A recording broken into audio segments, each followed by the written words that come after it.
Hi guys! Samahan niyo ako magluto tayo ng ginisang upo sa miswa. Nag-craving kasi ako eh. Well, kadarating ko lang from work, but I need to cook for my son. Okay? Samahan niyo ako ha. So right now, I'm cleaning this. This is what we call upo. I don't know what does it called in English, pero sige. Tulungan natin. Hanapin ito. Ano ba ang translation nito sa English? Let me ask our friend, Dola.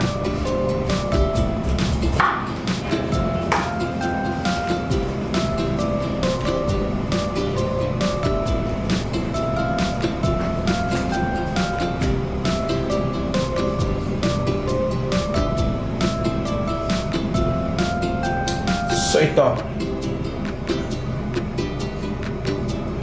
Dola, ano bang English ng upo?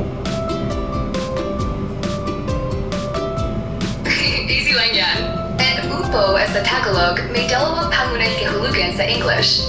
When referring to the action of sitting, give sit or sitting. Halimbawa, upo ka dito equals sit here. When referring to the vegetable, gives bottle gourd. Gusto mo bang malaman pa kung paano ayun, gamitin ang narinig niyo ba? salitang ito sa pangungusap? O meron kang ibang salitang gusto mong ipa-translate?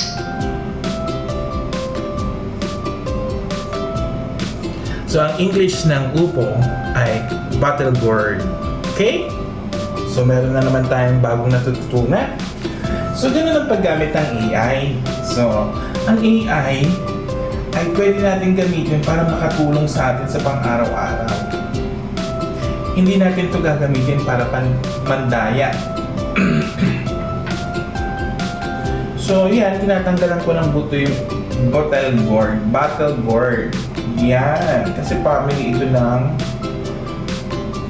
patola. Yan.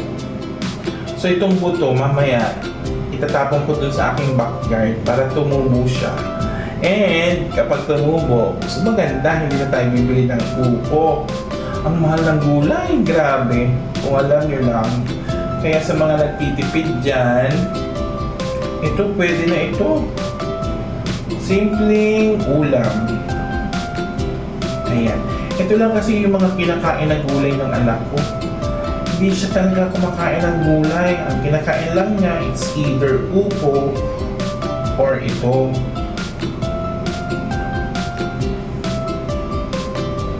Yung mga green leafy vegetable, hindi siya kumakain. Kaya, ayun, laging karne na lang yung aking niluluto.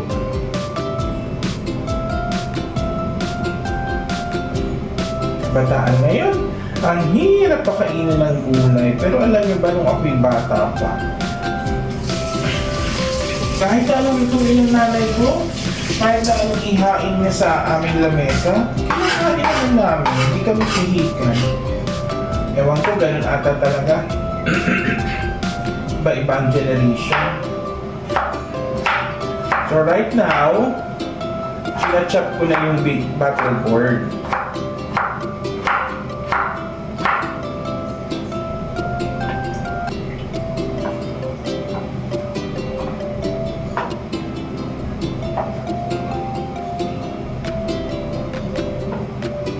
So yan. Kailangan bilang single parent, kailangan natin mag-isip o maging madiskarte kung ano yung ipag-ulam natin sa pihikang mga bata.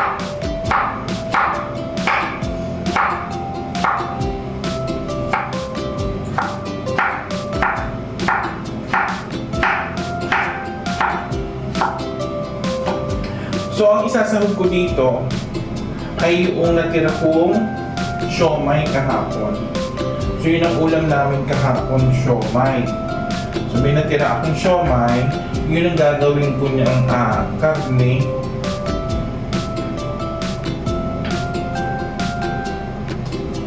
Para hindi masayang. So yan ang isang diskarte ng mga single parent.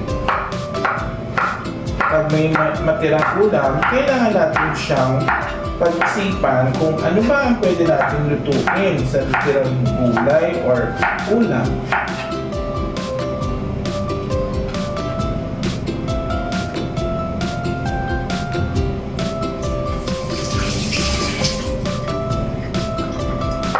Okay, malapit na akong matapos sa paghiwa nitong battle board.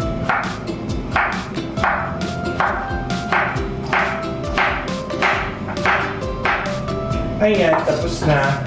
So, ang next ko namang hihiwain ay sibuyas tsaka bawang.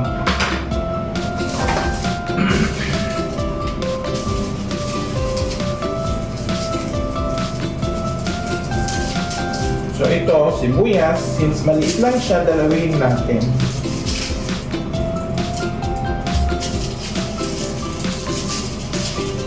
Yan. And then, bawang. So yan.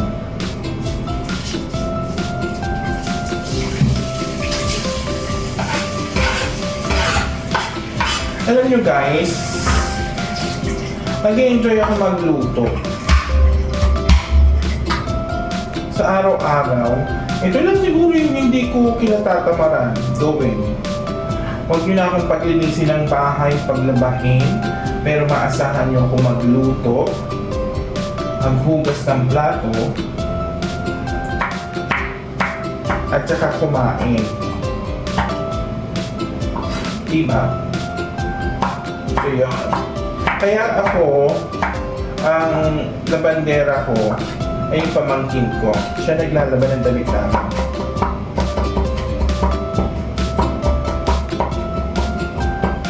Kasi, hindi mo kakayanin kung talagang single parent ka. Lahat ng gawaing bahay, hindi mo kakayanin. Especially, kung ikaw ay isang lalaki. Siyempre, tayo ay nabuhay sa kultura na kung saan babae gumagawa ng mga gawaing bahay. Pero ako naman, lumaki kasi akong independent. My parent, because I was, what do you call that?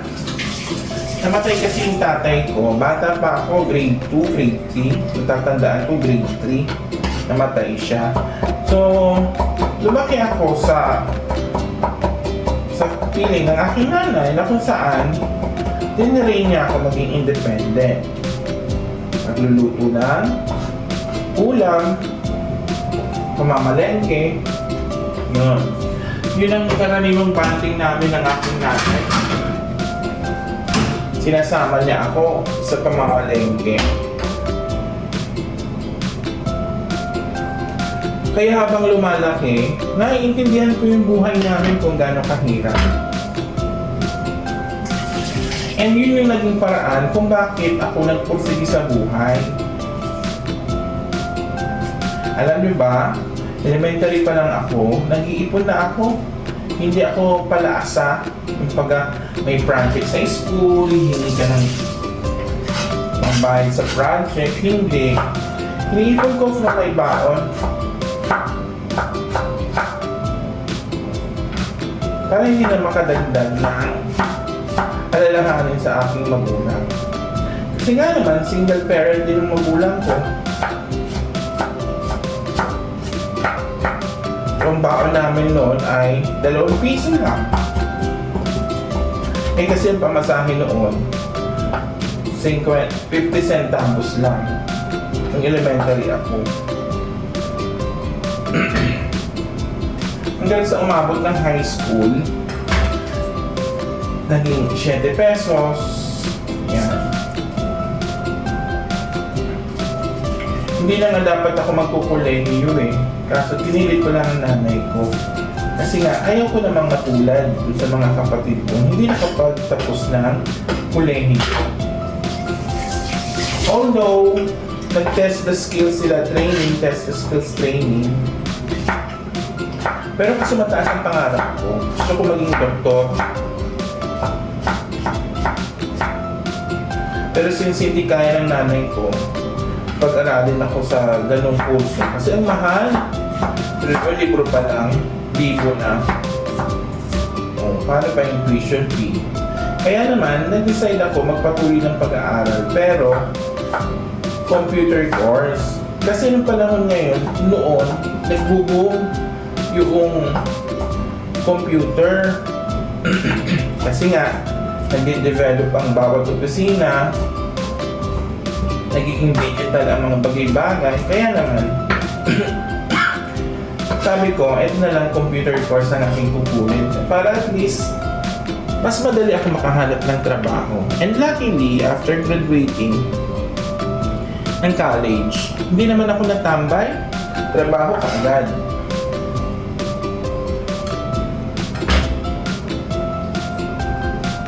So, ang first job ko, ayan na, kinukwento ko na, no? Ang aking buhay.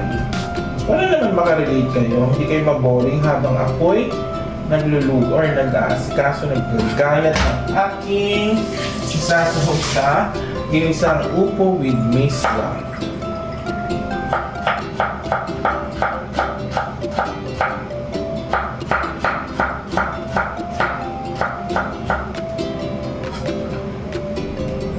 Okay, I'm done with the sibuyas and bawang. Next is itong natira kong siomai. Hihiwain ko lang ito sa gitna. And okay na yun.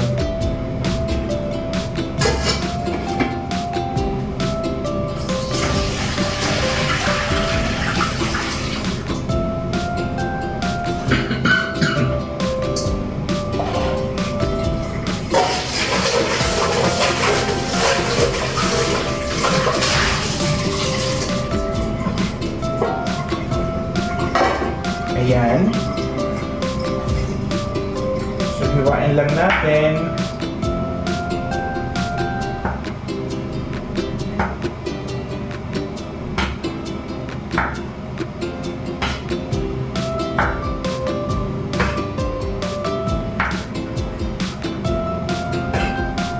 Para dumami. Kasi kung buong ganito, konti lang mangyayari yan. Ayan, tapos na. So, sindihan ko na yung kalan.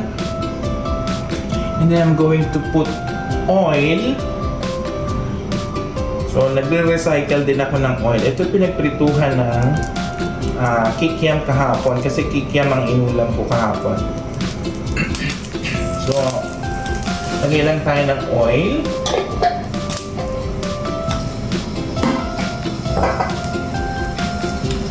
And then, hintayin natin uminit yung mantika.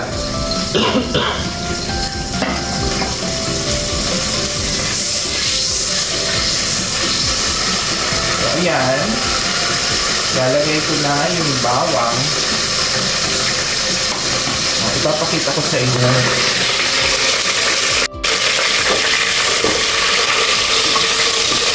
So, halu-haluin lang natin para hindi masunog yung bawang.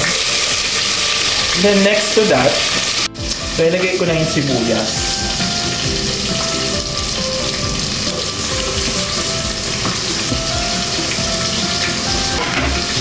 Yan. Okay. So ayan, naku, kung malapit lang kayo dito, maaamoy ninyo ang bango-bango ng aking niluluto. So yan, after that, so ilalagay ko na yung siomai. Yan.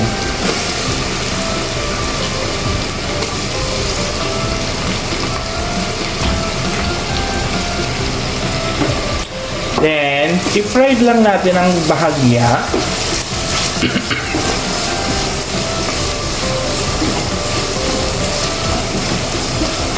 Ayan.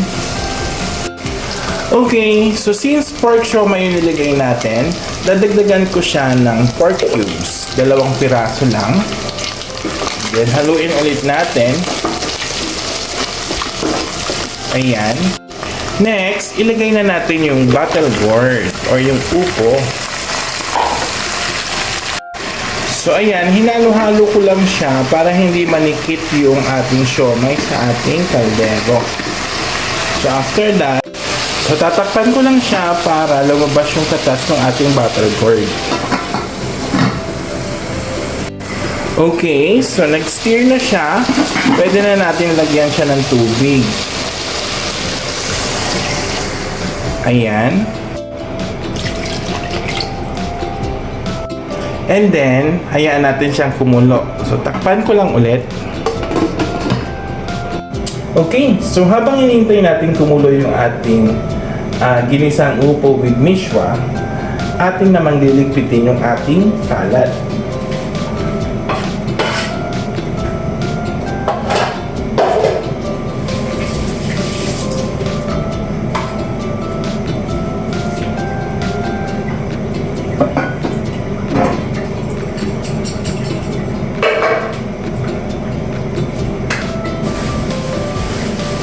So itong mga plastic na ganito, iniipon ko ito.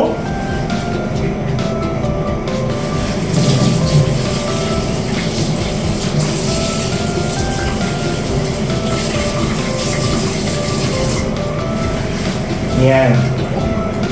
Kasi ito yung ginagawa kong basurahan.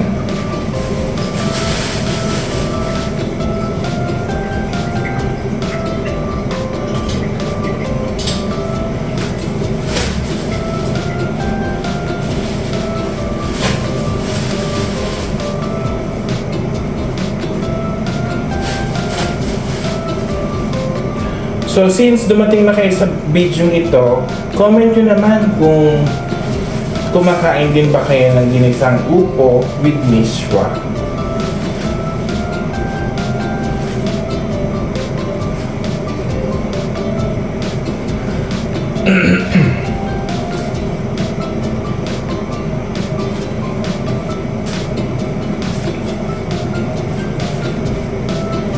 And then comment nyo rin kung taga saan kayo para alam ko kung hanggang saan nakakarating yung aking video. So ito na, tatapon ko na ito sa aking backyard. Kaya samahan nyo ako.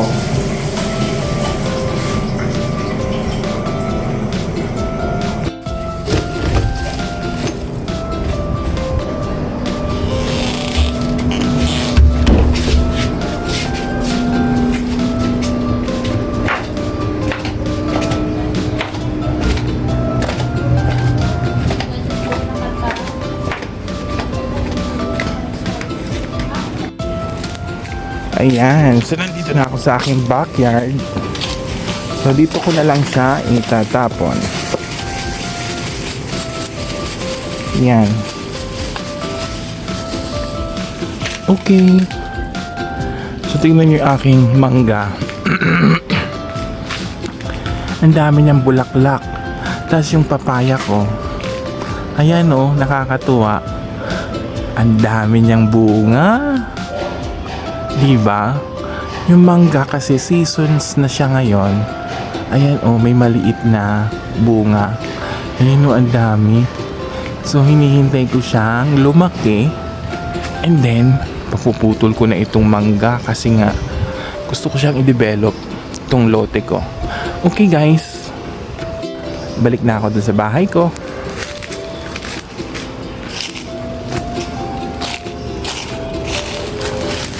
Ay, may nagkakalaglag, nalalaglag yung mga mangga. Ang dami kasing hantik dito. Alam nyo yun? Fire ants. Ayan o, ang dami. So, kinakagat nila yung mga bunga kaya nalalaglag.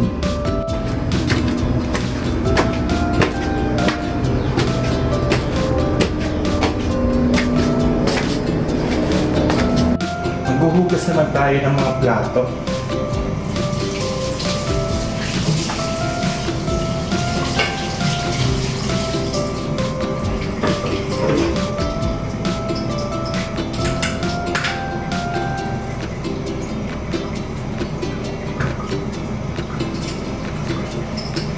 Kayo rin ba? Naghuhugas kayo ng plato?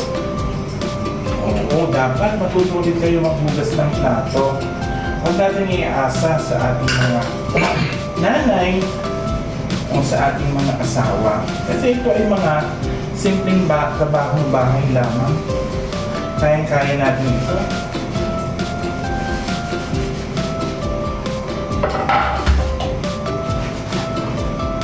Yan. Para manatiling malinis yung kitchen natin. Medyo kumukulo na yung ating ginisang upo. Pwede na natin ilagay yung mishwa.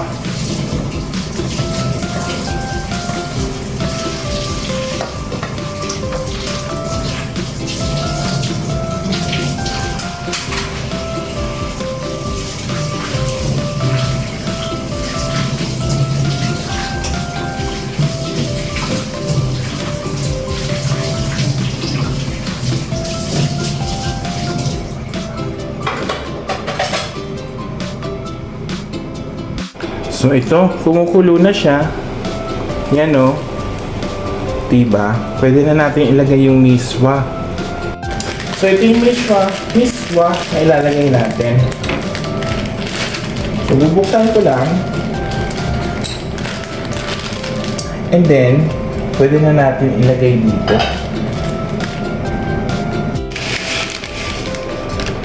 Yan o. So dapat after nyo ilagay, kailangan nyo siyang i-mix kaagad. Otherwise, magdidikit-dikit yung miswa. Pag nabasa kasi yan, automatic yan, magdidikit-dikit. So hahalu-haluin na natin siya. Yan. So ito palang miswa ay grabing sumipsip ito ng tubig. Kaya naman, 1 litro ng tubig ang inilagay ko.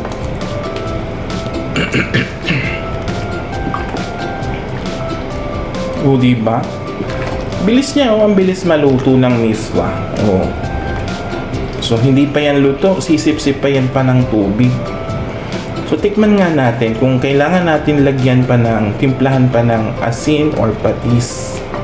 Nasa sa inyo yun kung anong gusto nyong ilagay, patis or asin. Pero ako, mas gusto ko yung patis. So, tikman natin kung anong lasa.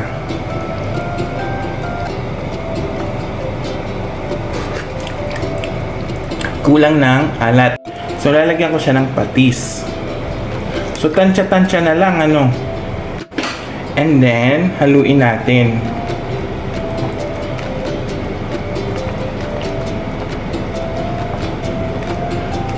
So, pwede na ito. Luto na yung ating miswa. Ginisang upo sa miswa. So, tikman ulit natin. Mukhang masarap na siya.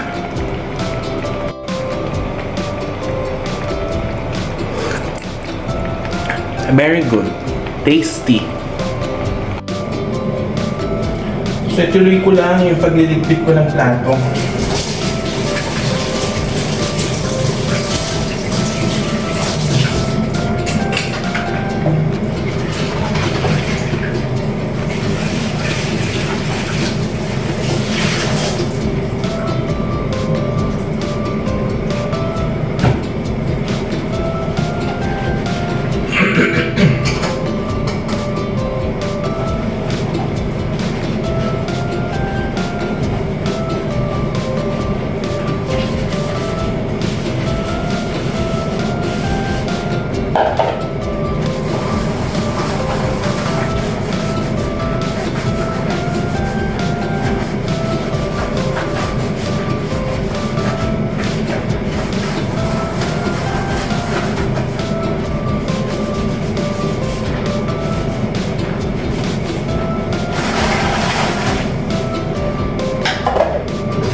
So, ayan. So, dapat kahit naglilinis tayo ng plato, nakangiti tayo.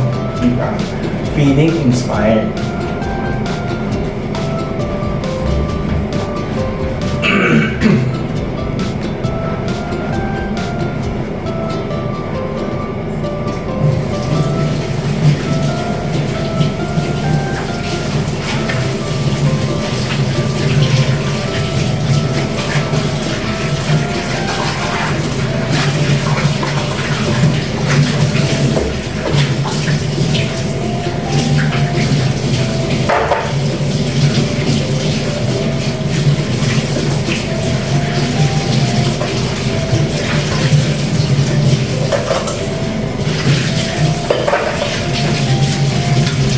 after this, ako naman ay may gagawin sa aking computer. Kasi I need to prepare my learning activity sheet para bukas. Kasi asynchronous class bukas, so kailangan natin gumawa ng learning activity sheet for 2 sections.